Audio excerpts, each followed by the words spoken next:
what scares me. I've never truly been alone and worked on myself, and I'm terrified of it. And that's not even me saying, oh, I miss my ex, I miss blah, blah, blah. Like, I'm not saying that.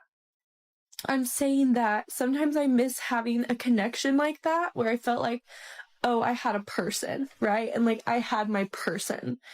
I miss that. That says way more about him than it does me. And Gentlemen, welcome back. She ended the marriage, embraced her new chapter, and documented every step of the journey online. Every emotional update, every breakthrough, every moment that was supposed to show how much stronger she had become.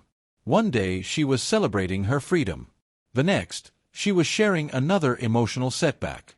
As the months went by, the story became harder to follow because the message seemed to change with every new video. A year later, the full picture is finally there. The confidence, the healing, the moving on, it all looked convincing until one unexpected detail entered the story: her ex-husband's new life after the divorce. And that's where everything takes a turn. Because the moment she discovers who he's spending time with now, the conversation changes completely. Stay with us, this part explains itself. I am honestly really sad right now, if you can tell.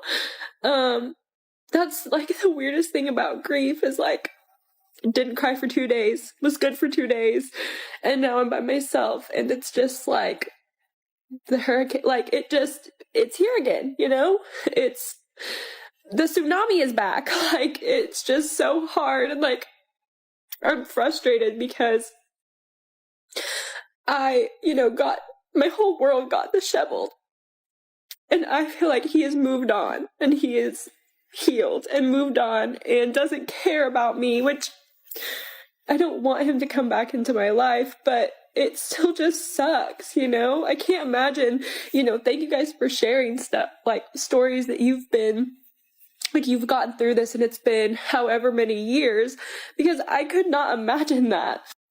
I keep forgetting to do the 3-minute option, but I never know how much I'm going to talk. I can't imagine being with someone for a really long time and going through this, Sorry if you can hear my cat literally playing in the background. Like, I was only with him for 4.5 years, 1 year married. I could not imagine, though, being with him for longer and this happening, but it's just so sad sometimes, and it's like so hard to have to learn how to do life by yourself again. Like, you don't have that person to call all the time or that best friend to go do things with. And that's what scares me. I've never truly been alone and worked on myself, and I'm terrified of it. Not me crying on the internet more, but I just want to share all of it, the good and the bad, so that I have this to look on a year from now and know that I did heal, but also to help anybody else who's going through heartbreak. Like, heartbreak sucks. It sucks so bad. You like physically feel the pain, emotionally, mentally, everything. And again, I had 2 really, really good days. Did not cry at all those 2 days. And then, as soon as I'm by myself, or as soon as, I do something or something triggers me, it just all comes flooding back. And like, it's just a lot. Grief sucks. This whole thing sucks so bad. And I'm literally praying and thinking about anybody else going through a divorce or a really bad heartbreak, because this shit sucks. 4.5 years together, 1 year married, and suddenly the emotional storm is back. While everything feels chaotic, even the cat in the background seems calmer than anyone else in the room. But the most revealing moment comes from a single sentence she almost skips past: "I've never truly been alone, and I'm terrified of it." That line says more than the rest of the video combined. Because the story starts sounding less about the marriage itself and more about facing life without a relationship for the first time. The independence she imagined and the reality she found may not have been the same thing. She also makes an interesting promise. She says she's recording these videos so she can look back a year later and see how far she's come. Remember that, because it's a detail that may become important later in the story. Easter, if you celebrate, I just wanted to talk about the fact that it's okay to sit down and miss the person sometimes, miss the connection you had. I think a lot of the times I try, and I think I'm really strong about what happened to me most of the time. And I think that I haven't cried about my ex in a long time, actually. But today I just kind of sat down, and this is a holiday I probably would have spent with his family too. And it's okay to just like miss what you had sometimes. Like, I know that we try and tell ourselves like, well, you know, they weren't right for us, or maybe they were a bad person, or maybe they did this, or they did this to you. And like, while I think that's true, and like, I think that you can tell yourself that, I mean, that's like, I try and put on this really, sorry, this is very rambly, but I really did just pick up the camera and start talking. I think what I'm trying to say is that we tell ourselves, or at least I do, if I'm thinking about my ex, I typically am just like, nope, not going to think about him. Like, we're detaching, you know what I mean? And that works the majority of the time. But sometimes you can just sit down and cry. You can sit down and let out your feelings. And I think people who don't ever cry about things, or people who don't ever let themselves think about it, like, we have to think about it. We have to feel the things. And that doesn't make you weak. Like, being vulnerable does not make you weak. I really hate when people say that.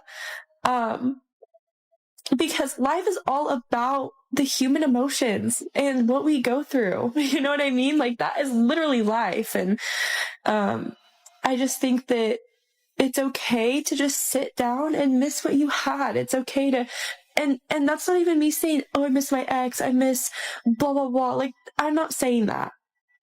I'm saying that sometimes I miss having a connection like that, where I felt like, oh, I had a person, right? And like, I had my person.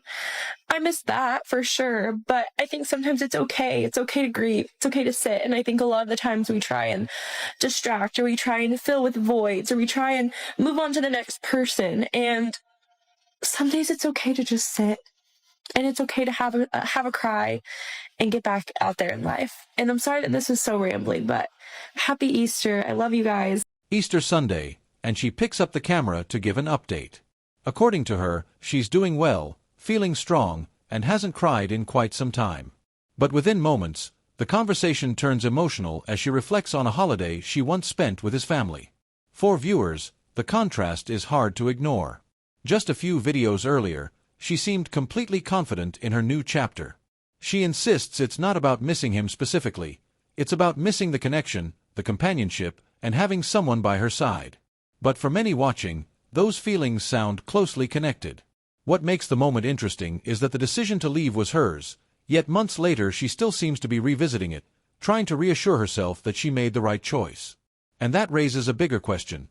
When a decision is truly settled, how often do we still need to convince ourselves it was the right one? Something also that I think is so cool is that emotions only, if you sit in your emotions and simply let them pass, it will only last for 90 seconds. Typically, we don't do that as humans. We tend to analyze and kind of spiral and think what ifs, or I should have done this different. But if you actually truly just sit in your emotions and let them pass, it can only last 90 seconds. And that's something that has been really helping me through this, because I need to just let my emotions pass. And I think that, actually sitting in them and letting my emotions out, it's just releasing everything and helping me to feel better. So something to remind you guys as well, if today's been hard, or you've been kind of crying a lot, or angry, or sad, or whatever. She says she's learned that emotions are temporary and often pass much faster than they first appear. It's a lesson she's now sharing after months of documenting every high point, low point, and emotional shift online. What makes it interesting is that the same channel has captured both moments of confidence and moments of heartbreak, sometimes only days apart. One video feels like a fresh start, the next feels like a setback. That's why viewers keep coming back. Even after all this time, it still feels like she's trying to figure things out in real time, and the journey seems far from over. I have to say something really quickly. So, whenever I figured out that my ex-husband was dating the girl that I was worried about at the end of our marriage, I was so sad at first. And then I realized how much stronger I am now than even I was 6 months ago, because that would have made me feel devastated for like weeks, I feel like. And I was really only sad for like a day or two. Like, yeah, it still hurts. It's disappointing and it hurts, but it's almost like the anticipation of what I thought was going to be my worst nightmare. Now that it like came true, I'm just kind of like, oh, okay. Like, that says way more about him than it does me and our relationship. You know what I mean? So, yeah, I just kind of wanted to share that and share where my headspace is at and everything. Then came the moment she had worried about for years. The woman she often mentioned during the marriage was now the one he was dating after the divorce. To her, that seemed to confirm old suspicions. But for many viewers, it raised a different question. If those concerns existed all along, why did they become such a major issue only after the relationship ended? After months of videos about healing and moving forward, this news clearly hit differently. And that's what makes the timeline so interesting. A year later, all the videos were still there. Every thought, reaction, and update had already been recorded. In the end, the story seemed to tell itself. Stay sharp.